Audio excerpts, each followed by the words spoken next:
Oh, we can't access your video. No, you can. Francois, how you doing? Like a new Elmo. Hopefully this is recording. I think it is. It So the says last recording on time I the actually, screen. yeah, it does. Who knows? Interestingly, I haven't actually, I used to have that Instagram live chat thing during COVID, I think it was. That was the last time. I think you're one of the only guests from that series. No, actually, I've got had another one. Yeah, but that was an interesting. This is kind of similar, but not really. And I wanted to chat to you again, or I wanted to chat to you a bit about your business. I think it's evolved since then quite a bit as well. You also started a live YouTube channel at the time. So yeah, I don't want to go into details of what you do. From my perspective, maybe give us some idea of what Franz was doing, maybe what he's done and how he got here. Yeah, thanks, Elmo. Yeah, it's things have changed quite a bit for both of us. I think what we thought we were going to do and what we do evolved over time. And I think there are elements of the things that we said we were going to do that we still do, and there's new things because that's the beauty about business. Whether you're self-employed or whether you are maybe building a business within somebody else's business, or you are actually building a business. And just maybe to say how I define that is that if you're building a business, you usually have a team of people and you're not doing the work. You're really managing, running the business, thinking about where we're going, apart from doing the Right. thing. So I think, for me, I was stuck in that technician role for a very long time, being the person. I have a business, but I am thinking about the business. I am creating the content. I am delivering the services, like all of it. And Yeah. I think the thing and I struggled. So we started back in 2015 with the business, around training. So we do training for financial planners and advisors and financial planning businesses and so forth, primarily. And over the years, I think, as I've gotten to sort of also figure out what I'm really interested in, because for me, it's quite important to do something that makes me happy and something that is getting me out of bed in the morning. Because there was a time in 20, which we can maybe talk about later on, but between 2014 and 2015 was a very hard time for me, and I wasn't getting out of bed in the morning, and I was like, all sorts of stuff. So I think I made a conscious decision that whatever I do, I won't do for money. That's the first thing. Yeah. The second thing is that I want to do it because I love it and I can make a difference.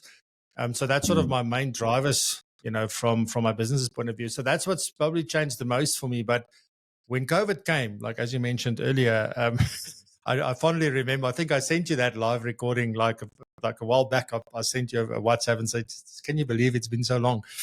But it's really been a revelation for me, because I did something in March 2020 that I didn't have a plan for, no strategy, sometimes still don't. It's something I did, and now I'm accountable, and now I have to keep doing it. But anyway, that single thing that I did changed.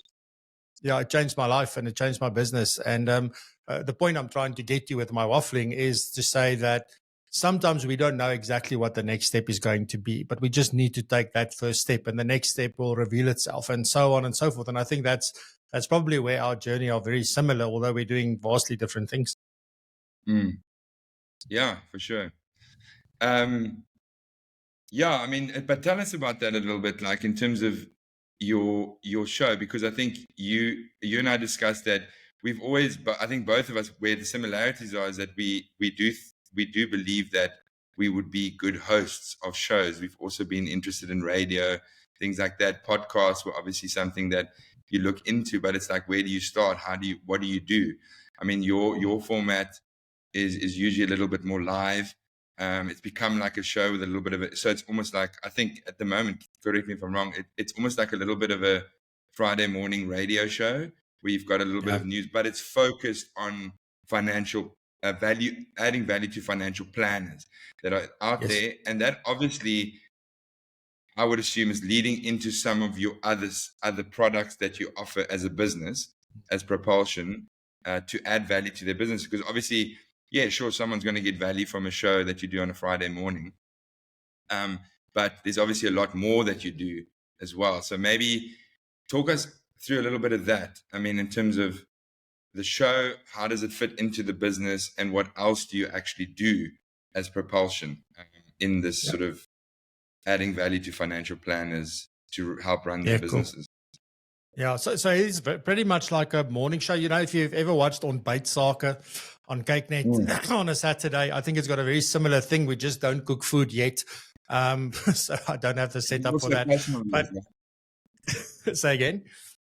It's also a passion of yours, a bit, the food Yeah, thing. yeah, So it's a massive passion of mine to cook food. Yeah, and so we started off as something that I thought was going to be a Q&A. So I rock up, it's live, you show up and come and ask me questions, and then sort of nobody showed up apart from one person on the very first episode we did, and I very quickly, while I was doing it, as I was sort of scrambling to talk about something for that hour, I realized that I've got to start thinking about topics and things. So that's how it started. Very early on, I actually had my first guest to interview as well. Episode 5 was the first guest. And we're now on episode 243. So 44. This Friday will be 244. So we've come a long way. And every year, every season, we evolve the format of the show. So next year, we're going to do things differently again, but we build on what we've done already so it stays familiar. So we offer very different, I've got hosts that host different segments, so it's not just me speaking.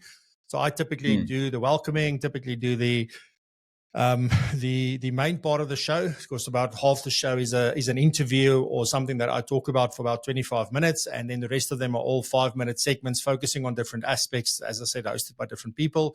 So that keeps the show dynamic, and that it's completely live. So we always do it live. Well, 99% of the time we do it live. And, I think that has been the biggest thing that has come off the back of this is we started building a community, because at the time people didn't know what to do. Hell, I didn't know what to do. That's why I did it. So that was the only thing, was to keep me from going insane. And then that became a commitment, because at the time I said, we're going to go live every single day, for as long as it takes. And then 75 days in, we went to level 3, and then we went twice a week, and then eventually to once a week. And that's where we are, because we sort of obviously come out of lockdowns and that. But we do it live every single Friday. People come together, and it's amazing to see the same people rock up every single Friday. So there's people that are very committed, and then there are people who's watching the recordings, because we do record it and make it available afterwards. But ultimately, here's the funny thing. I mean, you're asking, how does it fit into the bigger business? Is that this is probably the biggest thing I've done in hindsight for my personal brand and for my relationships and for my networking. It is really like, that's the piece that's been missing all these years, and why I've been struggling, because I'm not a natural networker. I'm not a natural walk up to you at a conference and say, hello, Elmo, I'm Francois, and this is what I do. And I'm so like, how can I help you? And I'm just not that person. I'm the one in the corner with a coffee. And if I'm lucky with somebody I already know. So that's more my thing. But this has really changed things from that perspective, because people are not shy to come and say hi when they see you at a conference. And also, they've seen. Yeah, they do recognize me, and it's still it's weird. I'm not getting used to it, and I'm not going to get used to it. But I'm very humbled by it, because I'm just a guy from the Free State. There isn't much that makes me special or different from anyone else. I think the one thing that people probably resonated with or got attached to is the fact that I had courage to do something where I had no idea what I was doing or what the next step is going to be. And it was sort of a beacon for many people. And because of that, there's a relationship that formed there. The other powerful thing, again, if it goes back to personal branding, is that people feel like they know you because they watch me there's people that come and say hi to me that I have no idea who they are, but they come and talk to me like we're friends. And I really appreciate that. And I love that, because it feels like, because they can see me on screen and we actually look each other in the digital eye, you get to know each other, and there's a relationship there. And that's the power of doing this consistently. And that's sort of the link into my business, Alma, is that it makes conversations so much easier. People have a better understanding about what it is that we do. People who like what I say and the way I say it are the people that do business with us. People who don't like it, just I never know about them. So that's absolutely beautiful. So, that's been the thing, but it's a long road. It's not a quick fix for your business. It's not a quick, sort of solution to getting clients. It's a very long-term thing. So I would say that's how the the show sort of plays into the business. And also what we talk on the show isn't necessarily the services we provide on the other end. That's the other funny thing. It's just that we are adding value, but then people do other things with us. Right. So basically you're saying you can then have the people that you attract from your show that see you, that identify with what you're talking about, you as a person, come and talk to you when you're kind of wherever in events or things like that. And you then have a conversation with them specifically how you could help their business or their financial planning business, which may differ from person to person. Yeah, there's sort of two aspects to it, right? On the one hand, there's things that we push out to the community and the market to say, well, these are things we've developed, these are things we offer, and then they're very happy to engage with us from that point. But also often what happens is people contact us now, so it's more inbound than it is outbound. Because of, so they are aware and you're top of mind. I think that's the thing. I was never ever top of mind for anybody. Mm-hmm. They know me, maybe, or maybe they've even done, but I wasn't the first person that came to mind. Now inevitably somebody in the room is saying, but what about Francois? What about propulsion? So that's the thing about being consistent and being out there and building the brand, because it means that you stay top of mind. Sorry for that. Yeah. So if you stay top of mind, then that makes a big difference, and that's where the opportunities come. It's still hard work to get them to say yes, because it still needs to fit what it is that they're trying to do, and it must be the solution they're looking for. But at least the conversations are happening. Yeah, it's that kind of, I think two aspects here that I identify with quite a bit is building that community that actually you don't have to really convince them. They know from what you've put out there, what you're doing. They like you to help them. Others may not like your style, and that's fine. And they're going to go somewhere else, because you don't want to be in a situation. It's like that Seth Godin tribe thing. It's tribe or community. It's that you want to get the people that you have an easy conversation with, that already kind of know what you're about, what, not only in terms of what you're doing but also the type of kind of person they think you are, because of the live show and because of having, on my side, having a podcast. The other thing that I think does help me is, in terms of who I am, is my own personal social media, which I haven't planned yet either, but I think there is something about me that comes out in it that some people will identify with and some people won't. And actually that's me authentically, right? So if you're being authentic and you're being yourself, you're being vulnerable in some respects, then you will attract the people that just identify with that. And it's funny who comes out of the woodworks to say, well, and you kind of don't even remember it, because I think being authentic, if you know who you are and you also have done the work for yourself to understand what it is you want to put out in the world generally, the right things happen in any event because you're just being yourself. Just a thought. I think you identify with that. Oh yeah, absolutely. There's a couple of things that I absolutely believe in. The one is that I'm not in the business of convincing anyone. So that's something that Gary Vaynerchuk said many, many years ago, and it stuck with me because so often I was, but I've got this great training, or I've got this great this or that, or this. We put on these amazing events, and people can't see why they should be part of it. And I'm just like, we're going to get so good at what we do, and we're going to be so amazing that they will come back out of their own accord, or they just, if it's not a fit, it's not a fit. But to spend time convincing somebody to do something, whether we know, it's like the same with a financial planner or advisor sitting with a client who just can't see why they should work with a financial advisor. They can tick all the boxes, about everything that we want in a client. But if they don't see your value, they're not going to do business with you. And for us to sit there and try and convince them is really like a waste of time. So I would rather be chatting to people who are open to talk and who's ready at that point. They always say, like, when the student is ready, the teacher will appear. It's sort of that concept. But that's definitely the one thing. The other big thing that I believe in heavily is that you've got to be the same person in public than you are at home.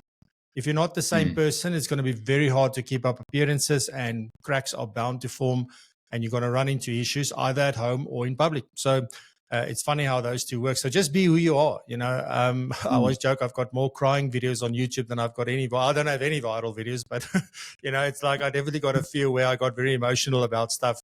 And it is who I am. I can't change that. And it's not about, if you say you got to be vulnerable, or authentic. You got to be crying like that. It's not about that, No. but it is about just embracing who you are and come from a place that's truly you. That's the thing that people connect to. Yeah. Which I think I've always, from my perspective, done often. But I think the more you, and maybe it's an age thing, maybe it's a thing about, working on yourself, taking the time and spending the money on self growth. But I definitely, that's been one of the main, it's one of my main values is authenticity, but that develops over time, because often in situations you still put on that little mask. You kind of don't, and your imposter syndrome also comes into play. Am I good enough? I think, and once you get to that point, you're just like, this is me, this is who I am. And also if you're talking from a professional and personal perspective, this is what I'm good at. I've developed it. I am really good, and this is who I am as a person, and this is the package. And some people will then identify with it. However, what I wonder, because you've also been talking about the value proposition of a business, maybe what I haven't figured out is because a lot of the stuff that I do, or not all of it, but is linked to me. If I die, whatever I've built is gone. I think in terms of not everything, but I think your business, you've packaged it quite well already. What you offer, what's your main thing? I also dabble in many things, which used to be a thing of people saying you should get some focus, versus now I believe that a lot of that has culminated in one or two things that I think will have a legacy. But for the most part, in my view, I'm just looking at because I'm still in the sort of little bit in the financial plan, not so much anymore, but I'm looking at, do I want to do business with Propulsion? At this point in time, it would be because I want to do business with Francois. For me, How are you? You probably are thinking about it, but how do you think your business will carry on after you with the community you've built? Because there's a lot of people that are much more entrenched in what you do and the services you offer. Do you think there is a sort of a succession and a legacy there that would continue from a business perspective if Francois isn't there anymore? Yeah, so I'm a long way off from that. I'm also still very much in everything hinges around me and my thing. That one of my clients said the other day that they're happy if we send somebody else to do it, but they're not going to pay the same rates if it's not me.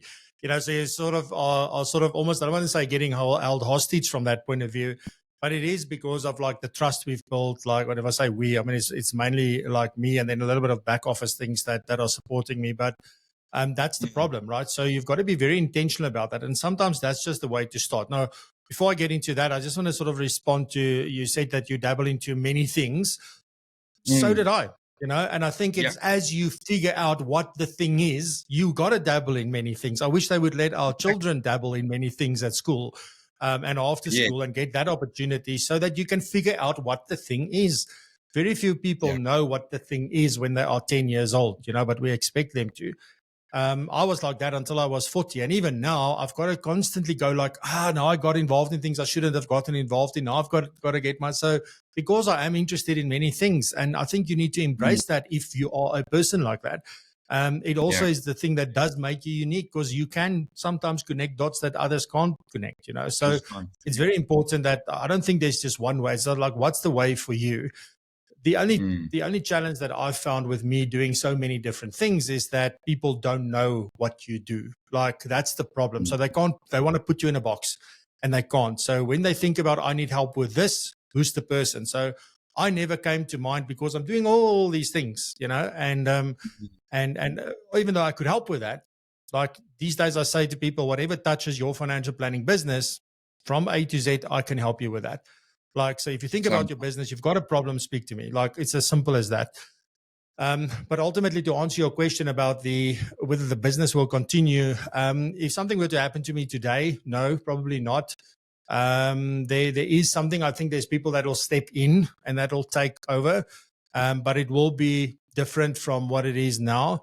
But ultimately, we are working towards that point. I've actively been trying to remove myself as the face. So you'll see next year with the events and stuff, I'm not going to be the MC. I'm not going to be the person being in front. We're going to arrange these things and produce them and do those kind of things. We're introducing more and more sort of different people into the community itself to run with different aspects. So slowly but surely, we'll make people more comfortable around what propulsion does, and that whenever we get someone, they are amazing. We're not just getting anybody with a breath to come and present anything. So, it's like we're working towards that, Almo, a long story short, because I have to. If I want this, because this for me, the big thing that I'm about is changing lives at scale. Now, I can't change lives. If I want to do that, it's got to actually happen beyond my time, right? So it sounds a little bit egotistical maybe, but if I really want to have an impact, it's something that's got to carry on long after I'm gone. So I think that's what I've been thinking about a lot. Don't have all the answers yet, but working towards that. Yeah.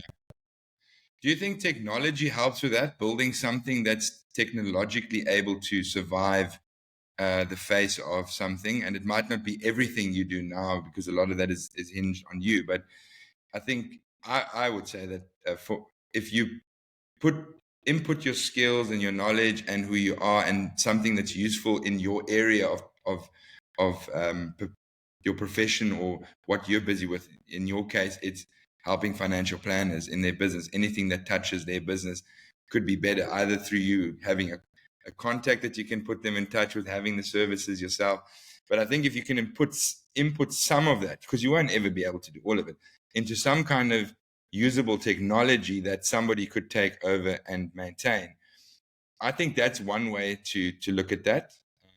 But I'm sure there's many others. But you agree with the technology part, like that's because I think I say it also because you have a passion for technology. So are you looking at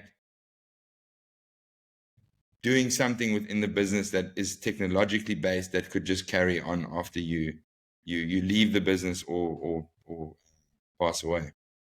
Yeah, we definitely. I mean, just think about people like Jim Rohn. I mean, people are still watching his videos. Zig Ziglar, like all these people have left things that are basically technology, right? Because they were recordings, whether they were on video or whether they on YouTube or everywhere in between. That's part of using technology. So definitely, I mean, the amount of content that we've created over the last year and that we're about to create next year is just actually insane. I don't know how we do it and when it gets done, because like if I just look at it, it's just mind blowing.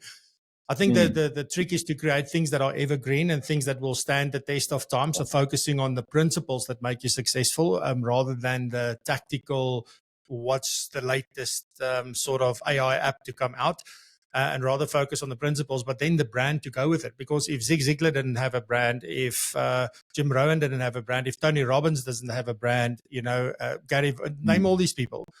If something happens tomorrow to Richard Branson, like it'll live on forever because of the legacy that he built. So that's the job, right? Is build the legacy and the assets that can live on. Yeah. So definitely, yeah. And I mean, the technologies that are coming out at the moment are like, I'm like, we can do such great things with this. So in December, we're actually starting a project to start making some of those things a reality. And this is where, again, I want to say, like, sometimes you do things, you don't know why. Sometimes your gut just tell you do this, or I don't know what else to do. Let me just do this thing, which was the show in my case. And suddenly I'm sitting on a lot of IP. I'm sitting on a lot of content, on a lot of things I can use to deliver it then via technology, because tech is just a tool. It's just the enabler. It's just the thing that makes something else possible with less friction. I think that's the big thing. So how do we take what we've got and make it available to more people so that I can change more, or that we can change more lives at scale? So definitely, tech will definitely feature in that. Yeah, but also I think we need to think about. Yeah, sorry. Yesterday we were talking about something, and what if Skynet takes down the internet? What is your plan then? So I guess we should also think about that. You can't just bet all your money on one thing. So I don't know, but we'll see. Yeah, that is interesting. I definitely decided a long time ago that in order for me to capture some of the different things that I do in some way, the only thing that I can really do is build some kind of brand, if I can call it that, around Alma Luboski. So that it's just Alma Luboski, who is that?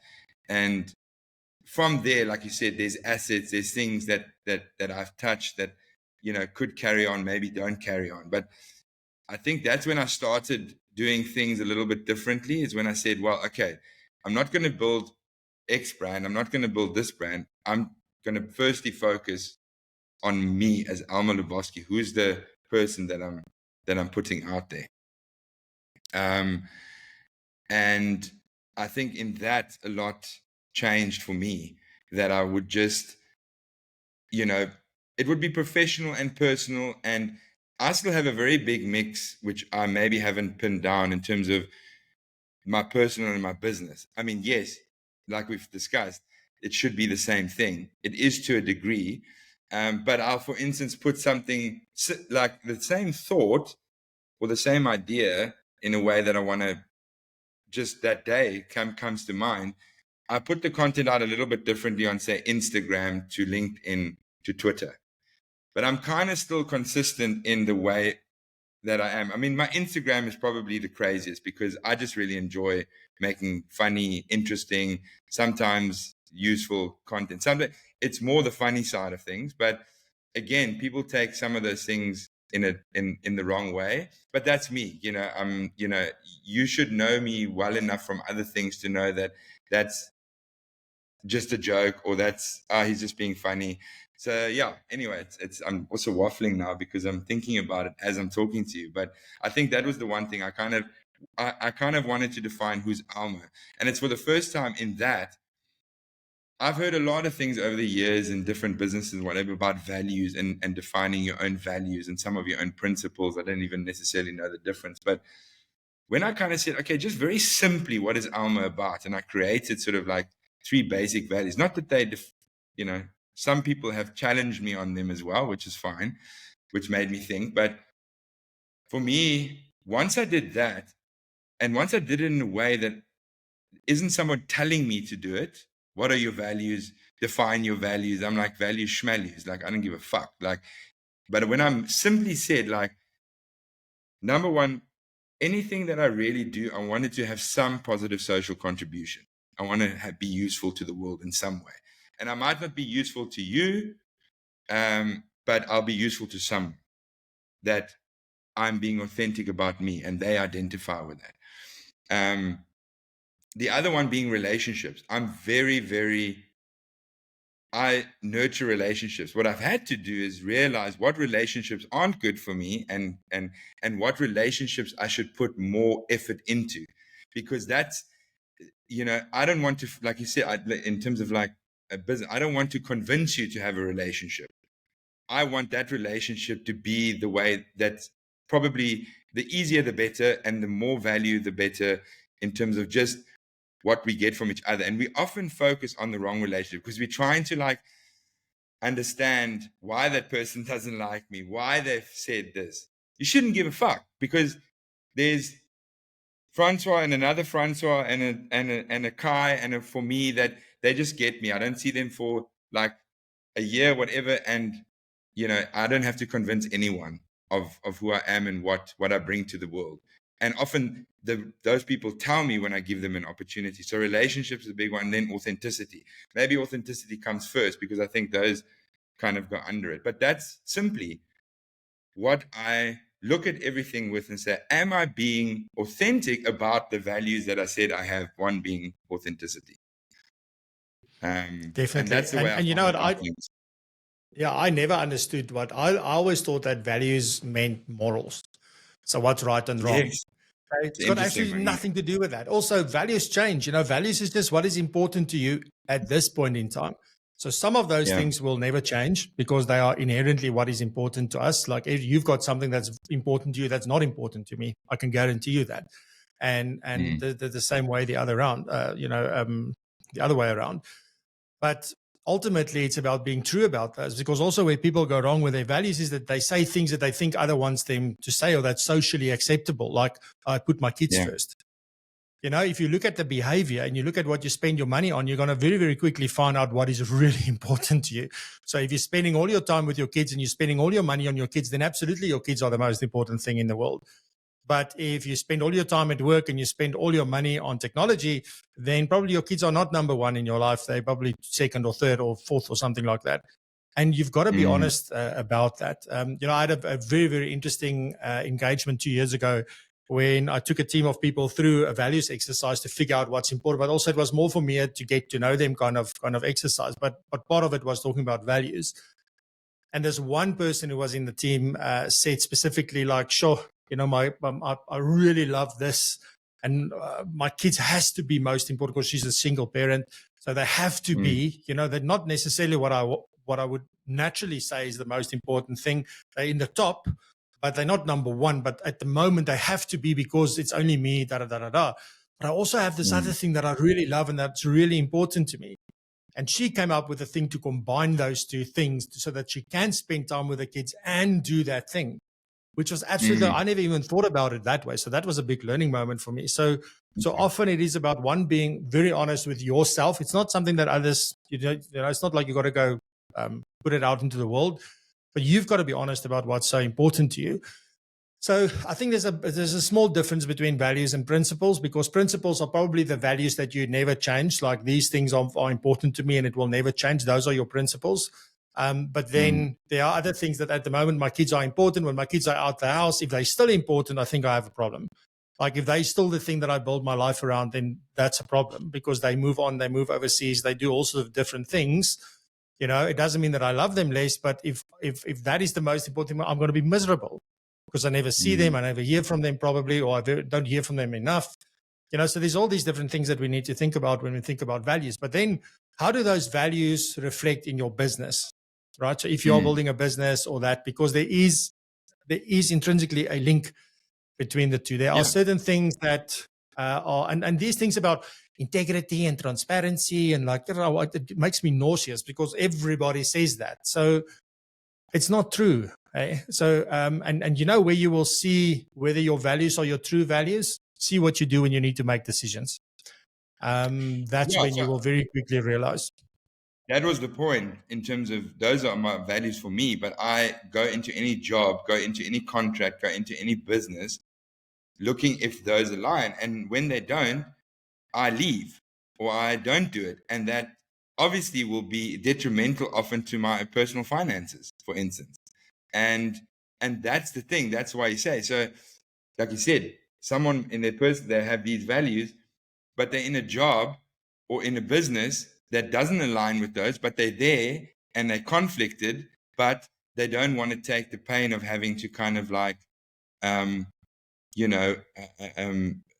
take a knock on their personal finances. But then they're extremely unhappy, and I have been there as well. I mean, I can't talk for someone else. I mean, it looks like they're unhappy because those two things aren't aligning.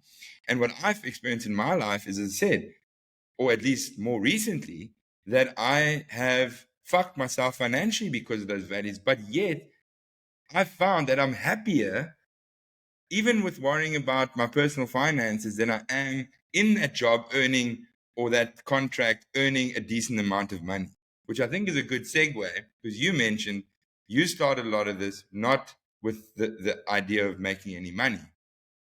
But that's obviously that's not what I said. I just said money isn't that important to me. Money isn't important.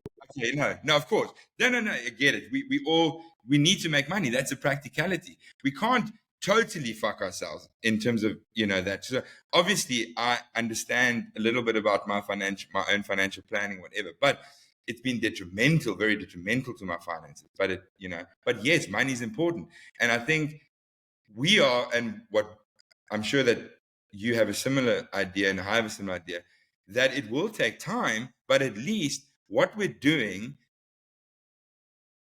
over this time is definitely going to get us to a place where money is not much of an issue anymore, whichever way that looks. It doesn't necessarily mean going to a lot of money, but whatever. So I think we're a little bit clearer, I am at least, and tell me if you are, that at least what you're doing and how you are and how you're on a day-to-day basis at this point in time, even though there might be other things, at least you know that this is going to be the path that will most likely get me to the best financial situation for myself. But maybe give me your take and where you are with regards to having done things not for money first, but obviously it being important and where you've ended up. Also understanding Yeah. financial planning. Yeah. There's one thing knowing financial planning. There's quite another thing to follow your Right, own or to drink your own medicine, right? So, yeah, but I always think about the short term versus long term. So in the short term, I might have pain because I said no to something or because I decided to pull out of something. But long term, I'm going to be better off for it because I can now go after things that are a better fit.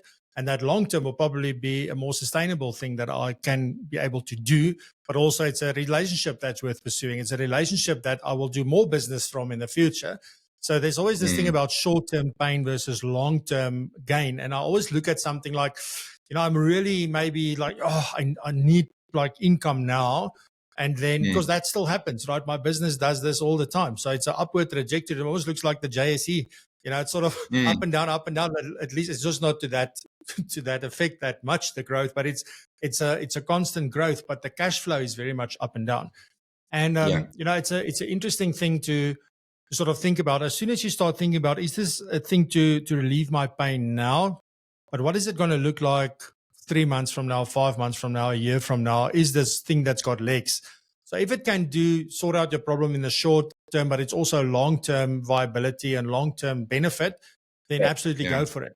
If it's short-term, great, but long-term, it'll it's going to cause you pain, just don't do it.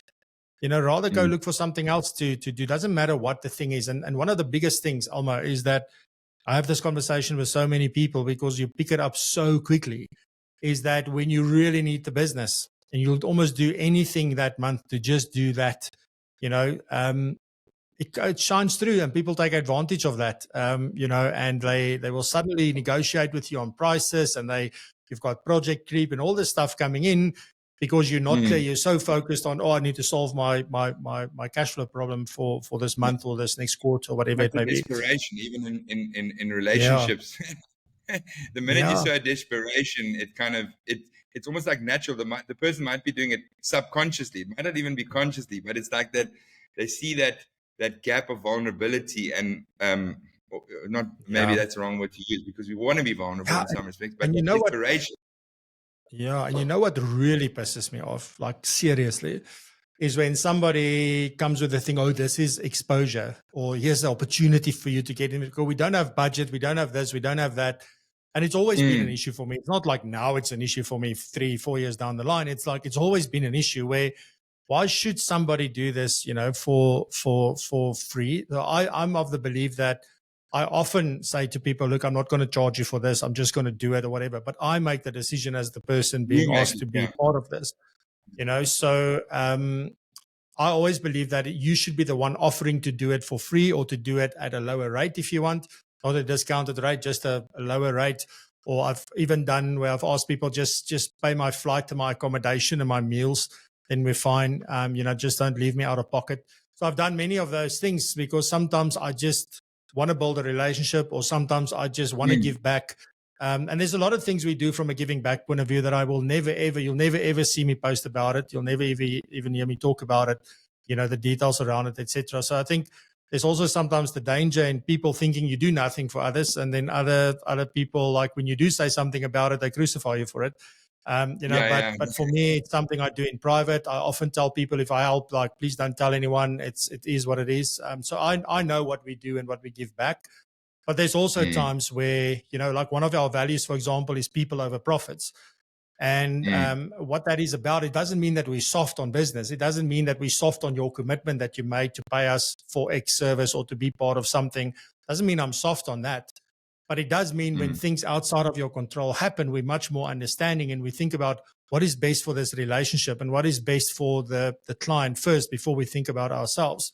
And I can, when you and I meet for a steak, I will definitely share some of those stories with you, just to say, and that's why I say in your decisions is where you will see what's really important to you. And I believe when you keep doing, here's the thing, like to answer your question, right? When you do the right thing for the right reason with the right intent, everything else will follow.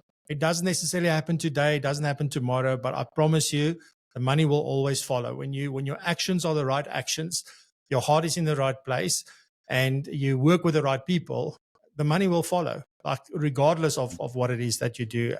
So I've seen that, and I absolutely believe it. Mm. But I'm sure you've been in a situation where that you didn't believe it, right? In my early days, yes. So I can give you a few examples of. That's why I'm so adamant about it today, because it Because you've burnt me. seen it you were at that place where you totally didn't believe it, and then you got to a place where like it will come some way. Stick to what you do, stick to the whatever the values, do business the way that you want to do business, and it will come. I mean, I'm still a Look, little bit not quite there, but I do think I'm more there than I was, a couple of years back. But I'm much more there. But I think, Elmo, like I've got to step in there, because there is something that we need to talk about on that point. And this is something I see many, because we work in the financial planner advice space, we see this a lot there, and I'm pretty sure it happens everywhere. Like there's a way that the model works. There's a way that you generate revenue for that type of business. And then, there's a lot of people who have this almost new vision and new idea of how they want this to work. And then they try it out and it doesn't work, right? So they don't make money, they go out of business and things. So I think one of the things we need to be very careful of, and this is something I question myself on all the time, and I'm lucky to be chatting to Adam Owen every single week about business and about it's more like a mentor, but he's a very good friend of mine. And we talk openly about stuff. And that's been good for me to keep on, sort of challenging what I'm trying to do and the way that I'm trying to do it. Because somewhere if you're so naive about thinking that it's worked like this for all these years, and now I'm going to come and flip it on its head and I'm going to make a lot of money, clients are used to it working this way. They're not going to do it this way. So there's going to be a few who's going to be happy to do it this way. So a few people will make this very, very successful, and they will even present courses and things to teach you how to do the same thing. But the question you need to ask is is the overall market ready for that? And is the overall market willing and able to work in the way that you want to work? So my long story short, we mustn't get too romantic about our ideals and our visions for what it is. Not to say that you shouldn't believe in it, but you need to question it on an ongoing basis, whether this is actually feasible, and also and whether maybe, because you can't just flip a switch and change things. So maybe over time you'll get it right, but to think you're just going to start off like this, and I can share stories with you about people who are making it work. So it's not undoable. But the problem is that a very small part of the market might be open to that. So that's where the feasibility becomes an issue. I mean, I know we're talking a little bit more generally, but one example of that is definitely the sort of commission versus fee in financial planning businesses. That's been something that you and I have. I think that's what we've gone through very different, or both gone through different ideas in that regard. And that's one of the things. You're right, and I agree with you 100%. Is that I started working at the Financial Planning Institute after having done my postgrad diploma and actually having been a financial advisor at Liberty, selling insurance and selling investments. And I realized that a lot of what I have done wrong is had that ideal. So like this, I want to change the way that it's approached for various reasons, been so adamant about doing that in some respects that I totally forgot about what's practical in terms of a business. What can I do now that fits within that I basically build a business, don't screw myself, but can still work towards a slow progress change with regards to especially the advice for fees versus advice for commissions, AUM based kind of stuff. Because what I've seen after that is that a lot of people that focus on their business first, some good people focused on their business first, did it the way that the model worked at the time, put themselves in a strong financial position,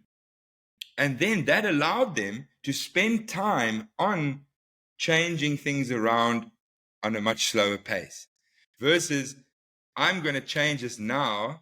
And that's, I'm talking about myself here. Fuck myself in business and then eventually come to a point where I say, you know what I should have done the last 5 years, rather than just banging this drum is I should have just built a great client base, built an investment book, take fees because clients are used to it. They don't have an issue with it.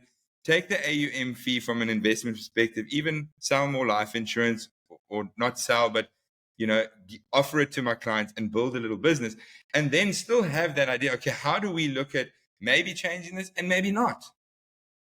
So I think that's kind of what popped in my head when you talked about it, because you're talking Jenny, but that's a good example of this fee versus commission for advice. And there's nothing wrong with either. And I think you've also preached that now as well.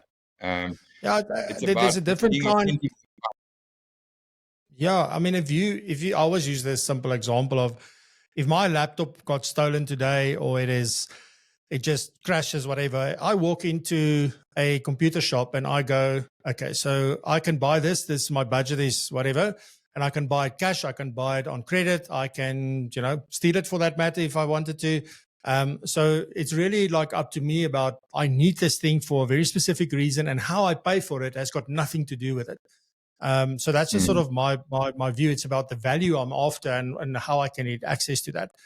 So, at the end of the day, I think it's exactly this specific example, because people go and there's this model that I'm working on at the moment. So let me just take a step back.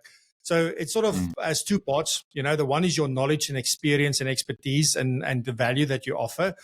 But below that, at the same time, as you move through those phases, you also have your business. So how is your business growing? And to put it in very simple terms, how is your ongoing revenue model growing that supports that? Because in the beginning, unless you have a lot of capital, you inherited a lot of money and now you start this business and you have time to do things differently from everybody else, you're going to have to start off where everybody else started off. And you first got to build the client base, build the recurring revenue. And how you do that is through products, right? So that's the way. It doesn't mean that I can't charge a fee here and a fee there for certain things. And I think it's about offering clients choice about which option do they want. So probably you should offer all of it. But then over time, as that recurring revenue base grows, and this is true for any business, I guess, I can start adding more value to my clients. I mean, think about when Amazon started or when Kalahari.net started. All they did was sell books. And eventually they then broadened their value proposition to now sell everything to everyone. So, that's the same with a financial planning business or any other professional kind of business or any other business for that matter. You got to build the client base, got to build the recurring business, and then you can start offering more. So in the beginning, the focus is important. Over time, you will get more broad and offer more things, but to the same clients. I think that's going to be the thing. You'll still bring on more new clients, but you want to offer more to your existing clients already have that relationship with you. And that's the big thing for me, Alma. That's where everybody goes wrong. So we so about, no, it's like only fees, because then there's no conflict of interest, really. Like that's the question. And also the people who are banging the drum often are, and I was also there, right? I moved from commission to fees. You were both. I think we were both there. Yeah. So I was also banging the drum. But there are people who are banging the drum who forget that people are at different stages of this model, like some are in the beginning, some are in the middle, and they're causing all this anxiety for people because now I'm doing it wrong and I don't want to do it wrong, because I have not really met ever a financial advisor or planner who wants to do wrong by their clients.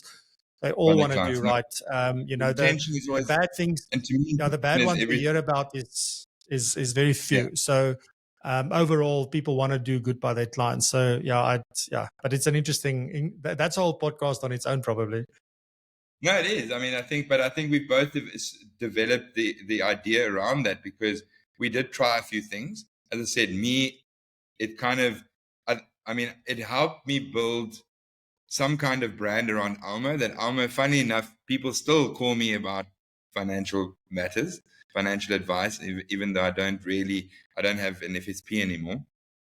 But so it obviously gave me a profile, and at least they know that it's something that they could come approach me with. But I tried different things, and I realized, as I said, it's focus on one way, depending on the client and how it most, can I say, easier, the easiest way that it would work in terms of how that industry is, or that profession is set up. Don't try and, go against the grain too much right there, but be ready to change your business if your clients ask you about it. So think about other models, because your clients may ask you about it because they've heard certain things. Be ready to talk about it, increase your knowledge base so that you can say, okay, well, we can do that, but this is how it would look. And then they go, oh, no, it's fine. I'm happy with the way that it is anyways. So be ready to talk about it because it is out there. Maybe be even ready to implement it in your business when you need to. But yeah, I think it's about fitting into the mold a little bit, but always questioning it and always working with it, but not trying to swing the pendulum one way quickly, because that's what I discovered. But where I ended up, I mean, I think you ended up, I mean, you've always worked with financial planners. So for you, it was always helping them implement that model. You never really, I mean, maybe way back when were a financial planner yourself, but I was a financial planner, and where I ended up was actually just drawing a line and saying, I'm not doing that anymore. I'm just going to do something totally different for a while, because that just took it all out of me. Almost 10 years. It just took it out of me. And I never built a business that was sustainable. I think in your case, you've managed to build a service for financial planners that they can use with that knowledge and not bang one drum, but offer that value, because your clients in your business are actually financial planners. I'm talking from the perspective of I was a financial planner and I have clients, and that's sort of the link.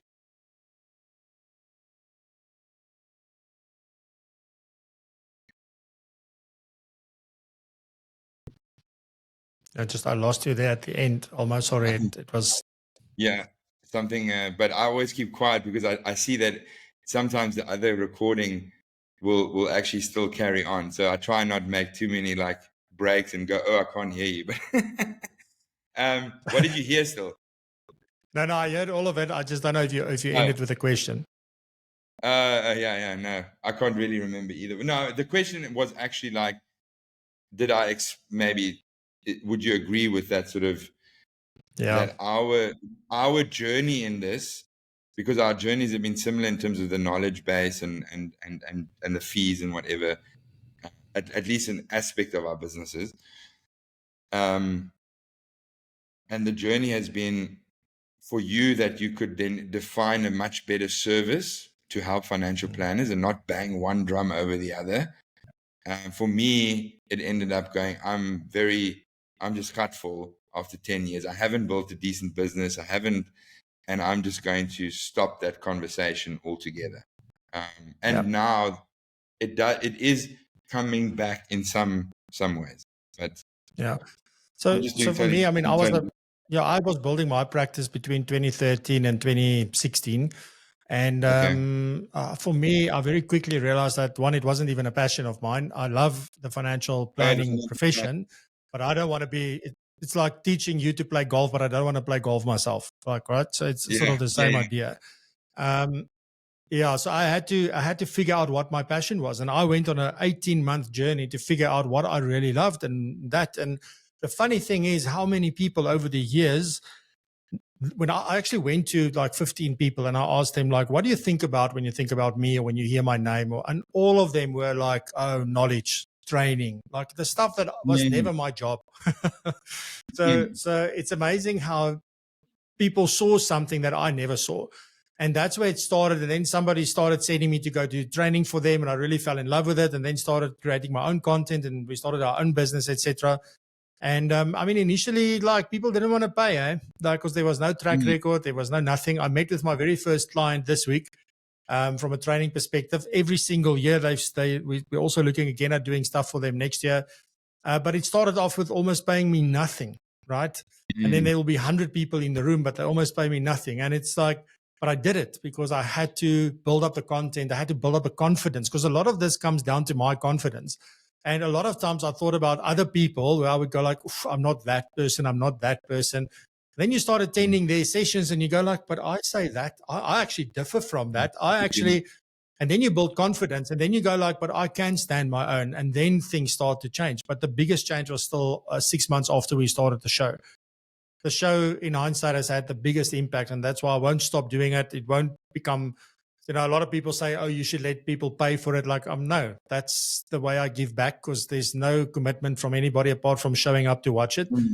And we give everything in those. And that's the funny thing, right? You give everything away and people still do business with you. It's the most wonderful phenomenon. And I think people are still in an age where they think they should hold on to their so-called IP kind of thing. So being there, build my business. Also, like, I just didn't love it. Like, that's why I got out eventually in 2016. But then it was on to how do we make money? And I remember there was a time in end of 2018, beginning of 2019, where I went to see someone. I said, look, I've got all this stuff. How do I monetize it? I don't know.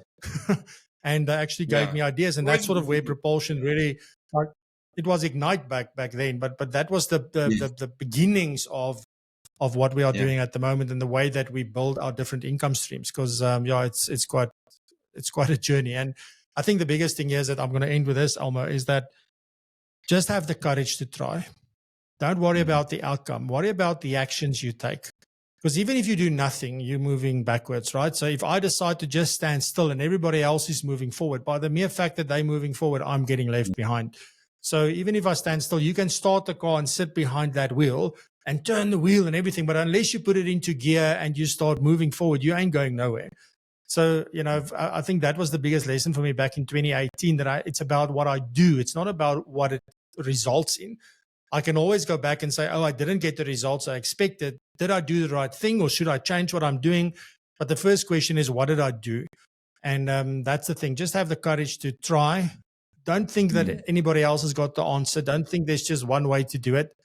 And go with your gut most of the time. It's a learning journey. And the more you do it, like that was the biggest thing for us.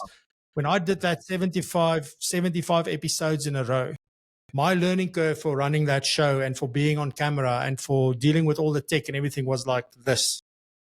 Mm-hmm. If I had to do 75 shows weekly, it would have taken me, what's that?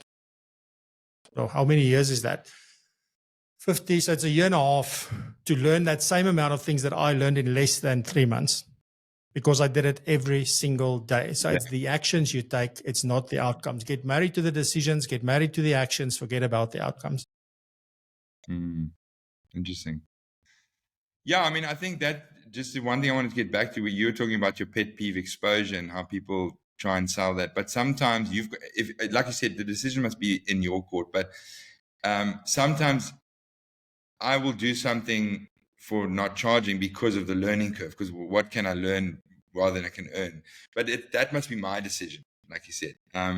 And there's value in doing that and practice. And that's the thing, just doing it, taking the action gets you to a point where you realize, okay, this is a good for, I mean, I'm already going, I've done 14, 15 episodes, already going back to some of the previous ones and going, this works, this doesn't work, I think. And I'm like, relooking, which is hard to relook at the stuff, but yeah, I mean, in terms of the exposure thing, just to get back to that, I'm happy to get exposure sometimes, and I don't have to charge for it, but it has to be, I'll do it if I have figured out that there's value for me in other ways that I can get. But if there's not, then don't come to me and tell me that this will be great exposure and try and convince me. I think that's what you're talking about in that sense.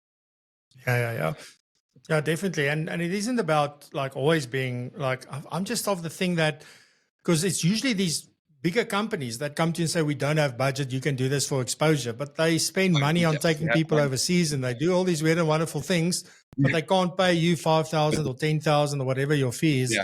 Like, no, like, it's like, why me? So if you want me, there's a price for it. Yeah. But I often look at it, from my perspective, they don't do that, because many of them will say, what is your fee?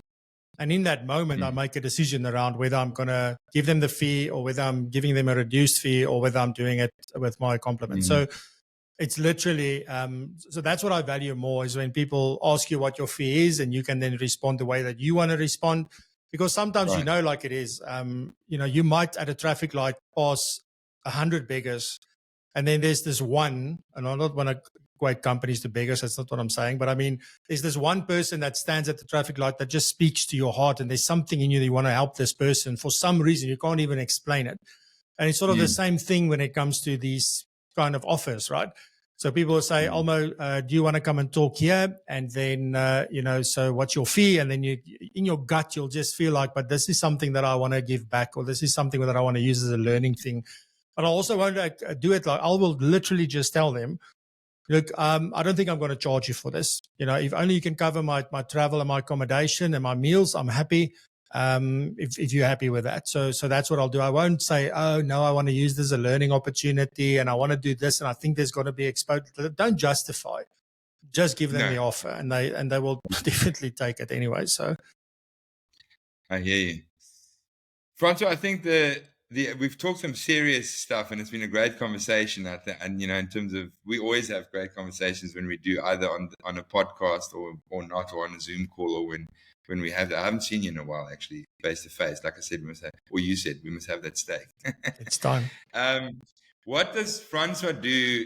Because, and me as well, like you probably spend so much bloody time on thinking about your business, thinking about your services, doing your show. You probably don't have a lot of time, but what do you do when you're off, and what are other things that Francois is about that I don't know, or that people don't know? Yeah, there's a couple of things, Alma. So one of the things I've actually had to incorporate on the advice of someone, because I knew I was getting to the edge of burnout, and just, because my brain, the thing is I can stop, but my brain never stops. That's the problem. And so I'm making a point of it to not work at least 1 day a week. Here and there I get it right just because I'm not in the mood for 2 days. So it's usually either a Saturday or a Sunday, or a Saturday and a Sunday. To that. But something that I've been doing the last year is just exercising, at least 2 times a week. I want to do it more, but the schedule doesn't always allow me. Anyway, just a crappy excuse. Everybody can do that. So I started doing that. But something that I do not often enough that I really love doing is I paint miniature figurines. I don't have right with me. So it's just little models that you build and then you paint them. It's like a 3D canvas, if you will. So it's really, I've learned a lot about color and a lot of things. I know you've had some people on your show that also are real artists. I'm definitely not an artist. But I've learned a lot about color theory and sort of how to make things look like they in light and all that kind of thing. I'm really, for some reason, I'm very into that. And then also something I just took up last week, which I'm actually not doing too bad with, but it's like anything new, right? We'll see how it continues, but reading fantasy novels. So I'm big into fantasy stuff. So things like, all the movies, the Lord of the Rings movies and, those kind of things. So now I'm starting. I just thought to myself the other day, so am I going to be the guy who just watches the movies, or will I also read the books? Because apparently there's a lot in the books that you don't get in the movies. So but I started off with a completely different novel with a different kind of thing, just to get into it. Because usually when I read, I go to sleep very quickly, but it's been going not too badly so far. So I want to do more of that, because all my books, if you look at all my books, on this end, it's all business books. It's all self-development books. I never ever take a moment just to do something that's easy, So so that's what I do for fun, and of course, cooking and braaiing. Do a lot of cooking and braaiing. Yes. You know what? I think that's another thing. My other good friend Francois, he's in Saudi, and he actually I personally don't like to braai, but I love a braai, and I love if someone else is braaiing. So I definitely think that's one of, if I'm ever in Joburg, we should meet there, because I think you should braai for me. That would be great. No problem. I love doing that. So. See, my other friend Francois also loves doing it. So it's like, you do what you love. I just love being here, chatting with you, catching up, and eating the finished product, which I love eating. Maybe it's the German thing. Yeah, and you can be the entertainment. Yeah, you can be the entertainment for the afternoon. I'll do all the Instagram videos and reels. Yeah. Cool. Yeah. But I just to get back, I really relate to that. Like, reading is one thing in reading. I mean, also you look at my shelf, it's all business books, it's all self-development books over the years. And I think reading for just reading and fantasy and getting your mind going definitely is way different to that.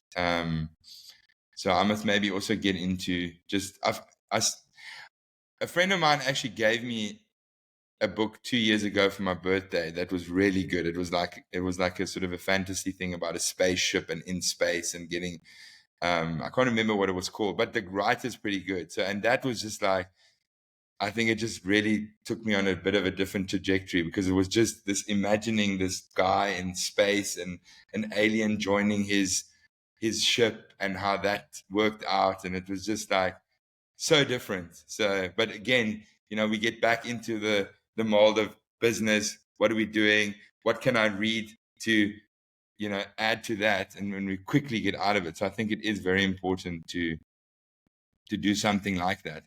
Exercise is, I think, totally different, but exercise for me can also be something that totally takes my mind off, especially weight training. I've just also decided I'm not a runner. I'm not someone that's, because when I'm running, I'm probably thinking too much anyway. So, what else do you do on a run, even on a bike ride? Okay, sure. And motorbike, a little bit different, because there you're focusing, there it's dangerous. So motorbike I love because it's dangerous. So you have to focus. You can't think about other shit. And I think with weights as well, it's very much like you're holding something that's heavy, and yeah, they're totally different. So that can help in the type of exercise you do. But yeah, definitely the fantasy book thing and reading more fiction and things is definitely something I should do. Yeah, so I can't run because of a bad knee, and I can't do squats and all sorts of things. But I do cycling, and then I swim also.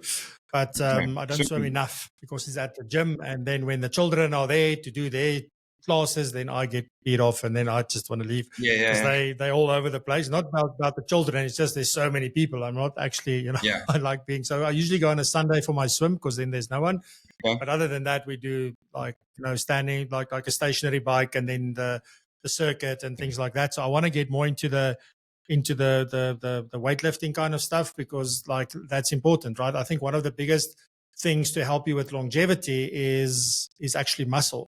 So if you want to be healthy, you want to be like, muscle has got a big thing. So you haven't got muscles, and that's the thing. I lost so much power over the years that when we started a year ago, I could hardly do, like, I swear, hardly do. I mean, like maybe 4 or 5 reps of 15 kilograms of like, bicep curls.